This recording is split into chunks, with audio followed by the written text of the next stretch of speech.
So now we'll see equilibrium. Equilibrium topic. It's a very easy topic, very easy to understand also. So here one ground. Okay, here one object is there on that ground. Suppose this ball is there on the ground, means this ball is going to give some force to the ground. That is ball on ground. Ball on ground. And then same for that, for opposite, ground is going to give one force to the ground is going to give one force to the ball. Ground on ball. So if these two forces are equal, if these two forces are equal, then sum will become 0, because in opposite direction sum will become 0. So the force will be remain stable. The force will be remain stable in the same position. That is nothing but equilibrium. That is nothing but equilibrium. Now we will see Newton's first law. Newton's law of inertia. Newton's law of inertia. So what is this Newton's law of inertia means? It is nothing but what is Newton's law of inertia saying? The object will be in stable. The object will be in stable or uniform movement. The object will be stable or uniform movement until no other external force applied on the object. So here one object is there on the ground. Suppose here we have one car.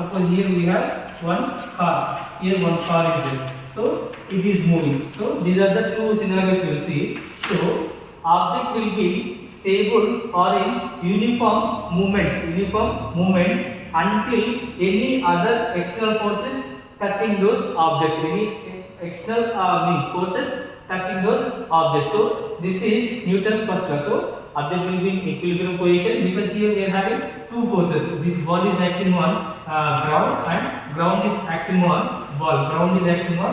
So these two forces will cancel, then sum will become 0. This is the first point. Object will be stable until there is no other external force is acting on that, because these two forces are cancelled, so it is in equilibrium. Suppose if one more force comes in this direction, it has to move. So what is Newton's first law saying? If the object is in stable position, that means equilibrium, it will be stable until another external force is touching that. And one more, uniform movement or velocity displacement, like that we can see here, uniform movement. If the object is moving with some velocity, maybe 2 km, maybe 10 km per second or somehow, whatever, if it is moving with some constant velocity and constant direction, that object also will be in uniform movement only. So what is the second position? Newton's law of inertia. If the object is in uniform movement, it will be uniform movement only until any other external forces are touching that. Okay, that is Newton's first law. Now we'll see only in biomechanics what we need. Newton's law for equilibrium. It's the first law of Newton's law for equilibrium. So here we have to understand first point, what is inertia. Here we discuss inertia. What is inertia? Inertia means it is the property of an object. It is going to give resistance. To the change in the movement and initiation of movement. That is inertia. Inertia is the property of an object. It is going to resist the both initiation in the movement and one more point we have to see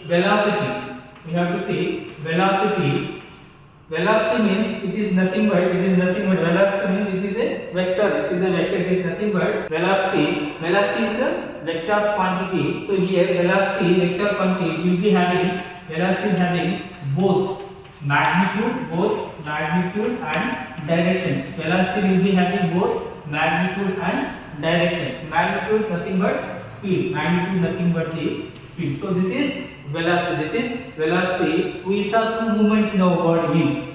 We saw rotatory movement, translatory movement, and curvilinear movement. So in translated movements, the speed will be linear speed. Otherwise we can say linear velocity in translated movement. And in rotating movement, here velocity will be angular velocity.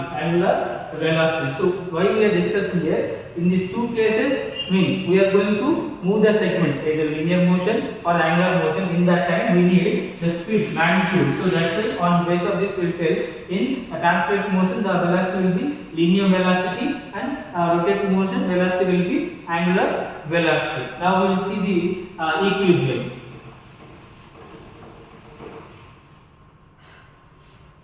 So here we understood what is Newton's law of inertia, and now we will see what is Newton's law for only for equilibrium. Okay, equilibrium. Suppose before going to this, suppose see this is one dumbbell we are having here.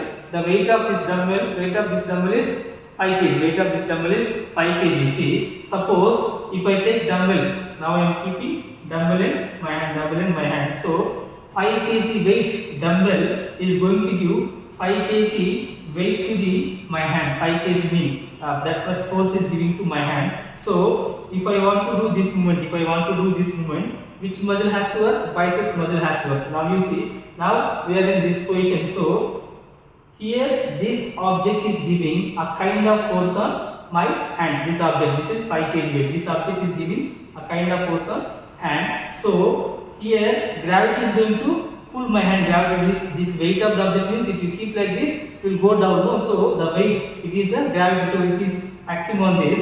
Now to resist this, to keep it in same position, not downward, not upward, to keep it in same position. Here by my biceps muscle is contracting, and this muscle is holding this dumbbell in same place. So what it means, how much force the dumbbell is giving to my hand, same kind of force my biceps also giving to dumbbell. So that's why this dumbbell force and my biceps force are equal to each other, cancel, then 0 will come resultant value. So that's why dumbbell is in that position. So if my biceps force is more, it will come to flexion, right? If the dumbbell weight is more, if the dumbbell force is more, it will go for extension. Here the point is, when the object will be in equilibrium means the two forces which are acting on that object, one is the object is acting on my hand and biceps is acting on that object. So these two forces are equal and opposite direction, because it is going in downward, biceps is coming in upward. These two forces are cancel each other because opposite direction, resultant will be 0. So that's why object will be equilibrium. If my biceps force is more, if I am giving upward force more, biceps more, it will move. So then equilibrium will change. It won't be in equilibrium, it will change. If this weight is more, I can't able to hold, so it will go down. So that time it will not be equilibrium. Clear? That's the concept of equilibrium. One more example for this equilibrium. Suppose here I have one book. Forget about my hand. Okay, forget about my hand. Here I have one book. Here I have one stopwatch. So like this we are having. So here only point is, now this stopwatch is on the book, is stable, is in equilibrium. How it is equilibrium? Now the book is free. When I kept one object, on that, this object is going to give a force to the book. Then book is going to give opposite force to the object. These two forces will become in opposite direction and cancel each other. Then the object will be in equilibrium position. Now we will see it like just theoretical. Suppose this is our book. This is our book. Here we will be having stopwatch. Okay. This is our stopwatch. So first book is so stopwatch is giving a kind of force on book. So now stopwatch on book. I am giving force name stopwatch on book. Now for to oppose this, here book on stopwatch, book force on stopwatch. So these two forces are in opposite direction, so it will cancel each other. Then the resultant force will be 0. So the object will be in neutral position. Object will be equilibrium. Here I want to tell one more point. See, Here one force, here one force. These two forces, okay, two forces here I can tell. These two forces are in linear force system. Linear force system. What is linear force system means? What is linear force system means? Two or more forces acting on one object. See, two or more forces acting on the one object in same line. Those forces are called as linear forces.